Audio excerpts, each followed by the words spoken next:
text messages, Megyn, call the behavior by a lot, both privately and publicly, are pushing people like you and me away. I have text messages, Megyn, calling me an anti-Semite. I am learning biblical Hebrew and writing a book on the Shabbat. I honor the Shabbat. Yeah, I don't know why he was doing a book on Shabbat, although I am a 7-day Adventist, but he was getting ready to bless that, give all of that credit to the Jews. But anyway, this is not that episode. We do oppose Christian Zionism here, and I will always say this. What's up, y'all? Welcome back to the channel. It's been a crazy 48 hours for me, and but I am here in the name of the Lord, ready to rock it, and let's get a video going. Let's get this video going. So Megyn Kelly apparently is under fire. I don't know. I guess because she she tried to walk it back. This thing where she was talking to Charlie Kirk, rest in peace to Charlie Kirk, about the criticism that she was receiving from Israel. So it was Charlie Kirk from people in Israel about the way they started talking about, I guess, what was going on in Gaza. I mean, 2 years later, these people started asking questions, whatever. And, and now she's under fire for... I'm not really quite sure what exactly, because I don't see this person as being, the opposition, whatever. Limited hangout is a real thing. Let's go ahead and get into the clip. But literally the Jewish Sabbath, it is dozens of texts. Just again, I'm sorry. I know, it's like, Casey, it's not that big of a deal. Like, just let him say the Jewish Sabbath and move on. It is not the Jewish Sabbath. The seventh day was a day of rest. It is a day of rest even for Christians. Now, some Christians do go to church on Sunday. I'm not here to hate on a Sunday worshiper, but I'm telling you that Sabbath is not specifically for Jews. It is Sabbath for Christians. Okay? All right. Yes. Then we start to say, hold the boat here. And to be fair, some of my really good Jewish friends are like, that's not all of us. It's all, but these are leaders too, though, right? These are stakeholders, right?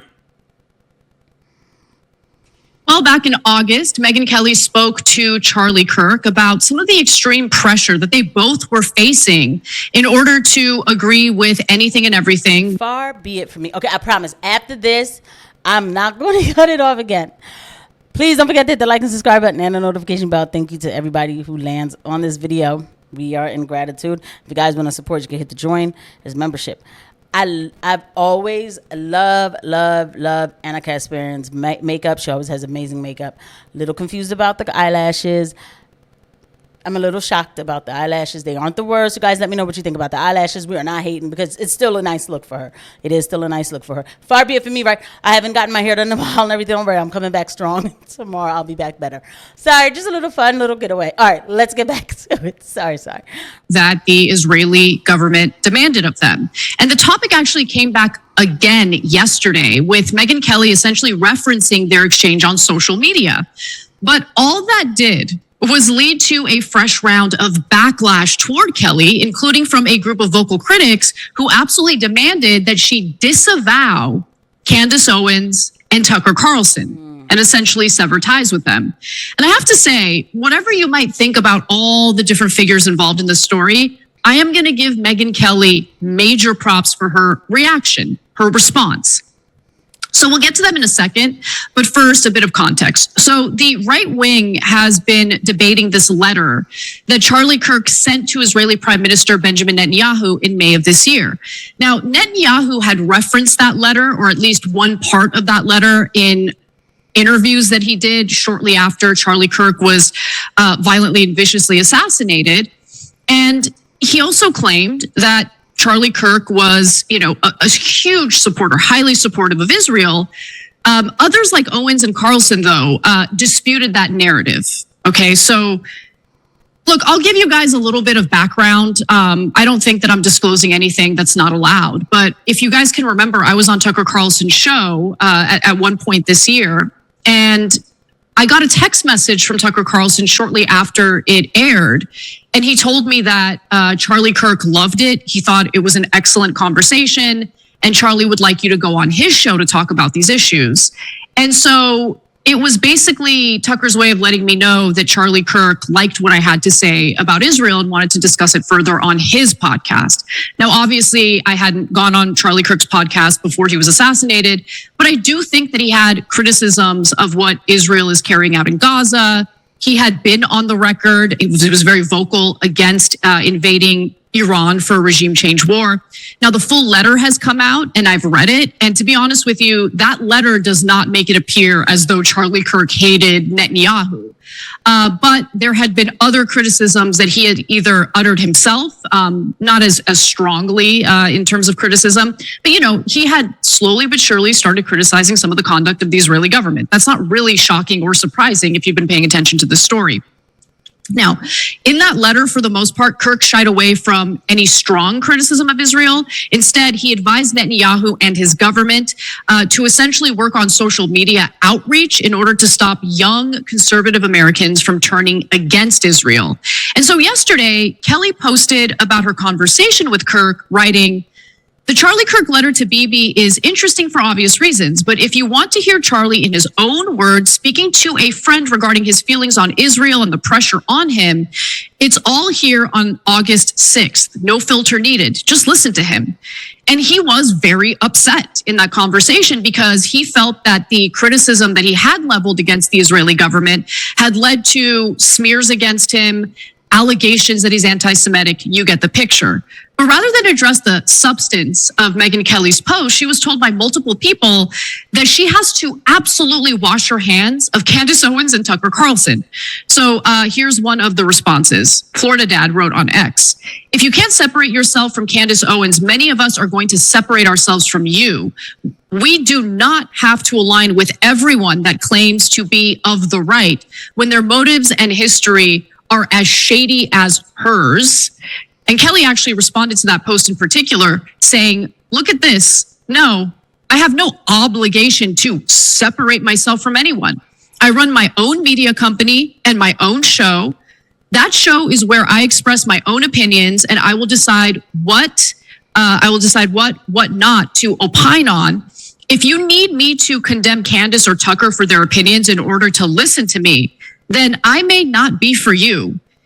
He's a close friend, and she is under enough pressure without gratuitous shots from me. My fight is with the left, not these two." I didn't like that very last part. I mean, at the end of the day, we're all Americans, so let's have a discussion about what suits Americans as opposed to what's the best for Israel and Israel supporters. But nonetheless, overall, I really appreciated that message. She caught some heat from others as a result of that response. I'll go to that in a minute, but Cenk, I wanted to get your thoughts first. Okay, so I don't necessarily need Cenk's thoughts on this. The thing is, okay, so let's go back to a couple of things. With Anna, when she says that, let me hold on. Okay. So, first of all, with this story, I love it how Megyn Kelly is receiving threats simply for knowing people and getting along with them, right? But this is what happened to Charlie Kirk, though. When October 7th happened, he went on PBD and he said, "I don't understand how this happened, how they were able to just run around Israel like that. Because, you know, because that place is a fortress. Everybody over there is a soldier." I mean, my man was breaking the tapes. And what happened, Charlie didn't realize that he was putting us on to something we didn't know. Come on, really, before all of this, who really thought about Israel here every day, right? So we didn't know about these fortresses. Obviously, people who already were in the, you know, talking about the Palestinian struggle and everything else, of course they knew, right? But somebody like me, a conservative, MAGA at the time, you know, listening to Kirk and PBD and Tim Pool and, you know, all the folks, and hearing Charlie Kirk say that out of his mouth, he was saying the same thing Candace said too, because Candace said the same thing later on. She was like, "It felt like apartheid when I went to Israel." Okay, that's what Candace said. But Kirk was kind of saying it without saying that. His main thing was like, how did all those Jewish people get killed like that? Like, who allowed that? Because there's just no way. Like, the way how is the fortress that is Israel, like, there's no way that could happen. I remember, I don't know why this clip, for some reason, showed up on a Saturday. I don't know why. Maybe they talked about it on Friday. I don't know, because October, they must have did like an emergency podcast or something. And yo, let me tell you something. These Jewish people who do not even turn on a light on Saturday, all right, shout out to them for that. I mean, I still turn the light on. So anyway, yo, how about they came out of that and like they were threatening Charlie Kirk, like basically like, we made you. Who are you to question this? They were like, yo, man, like, yo, what do we need to do? Yo, you are anti-Sem, blah, blah, blah. I was like, holy, yeah, never forgot that. And I said, that's Charlie Kirk. Anti-Sem, Charlie Kirk, really? I don't think that's, so it was insane. Never forgot that. And so this is basically what they're telling Anna Kasparian too, Megyn Kelly. Sorry, I'm taking a little long with this explanation. The thing that comes to mind is the fact that Anna Kasparian has the nerve to say, I'll give Megyn Kelly props. You know, she's not going to turn her back on these people. We are American. We should talk. Anna Kasparian stopped Nick Fuentes from coming on to their show. One of these shows. I don't know if it was TYT or if it was her take or what. She stopped it. She said she didn't want that person on the show. She didn't say which show. So don't give me that we're American talk, because, y'all are only Americans when the discussion is, it's appropriate. It's polished. It's good. It's good. It's safe. We're not bad people. We still love the Jews. We still love the Jews. I'm not telling you to hate anybody, but you don't have to bless something 10 times before you could talk about it, right? And so because this person doesn't do that, then he couldn't be on the show. So I never forgot that. Like, I remember people's, their hypocrisies. Okay, I'm sorry, that was very much hypocrisy to me. What I want to share with you, though, because I did just bookmark it on Twitter. Apparently Dennis Prager had a message for Megyn Kelly. I don't know. So first off, what the heck? Charlie Kirk. If you think Megyn Kelly and Charlie Kirk have been anti-Semitic, you're out of your mind. Charitably, you're paranoid. And Jews have a right to some degree of paranoia, given what's happened to us. But I don't excuse it. These have been two of the most outspoken pro-Israel voices. They are allowed to differ with the Israeli government. Half of Israel disagrees with the Israeli government. I have watched both of them in their outspoken defenses of Israel, which unfortunately takes some courage today on the right. There are a lot of voices that are anti-Israel. There were voices on the right that were anti-Semitic in William Buckley's time. I forgot they put a damn song underneath it. I want you guys to hear this so you can hear clearly, because I'm not going to play the whole thing. I can't because of the song. They're going to probably copyright it now because of that. I pray that they don't. And he, to his great courageous credit, publicly rebuked them. It took a lot of courage. Courage is the rarest of the good human traits, as I always point out. There are a lot of good people, but there are very few courageous good people. I would only say to Megyn and Charlie, in fact, I had every desire to call Charlie to talk to him about this. You can't say the Jews anything. George Soros is a Jew, and Benjamin Netanyahu is a Jew. Do they have anything in common? Absolutely nothing. That's such a what is the word? God, that is such a loaded statement coming from Dennis Prager to say that they have nothing in common. When you understand the construct of how these people work, to make sure that society is in a state of chaos, and we fought for it though, right? So it's like I don't do the whole like. And I don't think anybody intellectual does the whole blame the Jews, it's the Jews. It's not that. It's not. They try to tell you that's what it is. Or you're just jealous because Jews, what are you talking about? My personal life in the name of the Lord as a Christian is great. But there's a chaos that is constructed. A lot of the isms do come from this type of ideology. And you're directly opposed to Christ. So, of course, you have these kind of chaotic things about you, like whatever. It is what it is, right? Because how come I could say that about the Muslims and nobody, but I'm not here to convince anybody. You do not have to agree with me. It is what it is. So don't tell me that Netanyahu and Soros, Milikowski, by the way, and Soros don't have anything in common. I don't know both of them. I don't know them, right? They might have something in common. And I could think of one thing that they do. Now, the second thing, which really is the first, I found this message to be very offensive. I did. I really did. And I'm going to be the person to say the bad thing, because I'm always the person who says the bad thing. and I don't care anymore because it's not a bad thing. You sit there in some position because you are paralyzed, and I pray that God heals you. The Lord can heal you. Anyway, though you write by words against Christ, but it's okay, whatever. But you sit there in this position, and you come out of hiding in this position to tell people that they shouldn't say the Jews anything.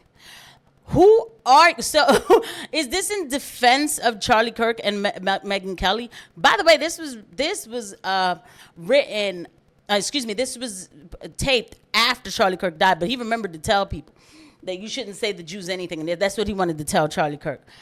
After that man got dropped in front of a bunch of people, that this is the most important message. You can't say the Jews anything, right? When I got to hear the blacks this, the Haitians that, the Puerto Ricans this, the Chinese that, the all that, like, come on. What is the problem, right? Why do we still do this? Oh, but not all. Okay, not all. But there's outliers to everything. I am not the typical black person or Haitian person. I know that. I'm not, right? I understand the consequences that come with the thought processes and look, yeah, not all blacks, right? But there are a lot of people who do a lot of things and give a bad name to a group of people. That's just how it works. I don't have another name that I could hide under. Zionists, no, I don't have another name that separates me. Okay? They're not Puerto Ricans who are doing this stuff. They're not Chinese people doing this stuff. They're not Haitians. And if they were Haitian, I would be the first one to say, the Haitians over there are messing with your government, and you need to do something about that. I'd be the Haitian telling you that. Matter of fact, I was the Haitian running for Senate saying, I know I'm Haitian, but I'm America first. Haiti does not come first for me. America does. And if you're not sure about that, I understand why you wouldn't be sure about that. I completely understand that, and I beg you to allow me to prove it to you. That was my message. But these people say that's anti-Semitic if you say that about Jews, right? So I just thought this was pretty interesting, that this is the kind of support that Megyn Kelly's going to get now. Watch how you speak. Denounce so-and-so. It's going to get real for Megyn Kelly. But guess what? This isn't even the real discussion. So this is also called a limited hangout. Megyn Kelly is not saying anything that deep that needs to get all the scrutiny. She's not. She's not doing anything stunning and brave after thousands of Palestinians have been, hundreds of thousands of Palestinians have been murdered. You mean to tell me is now Megyn Kelly realizes that something is wrong in the water?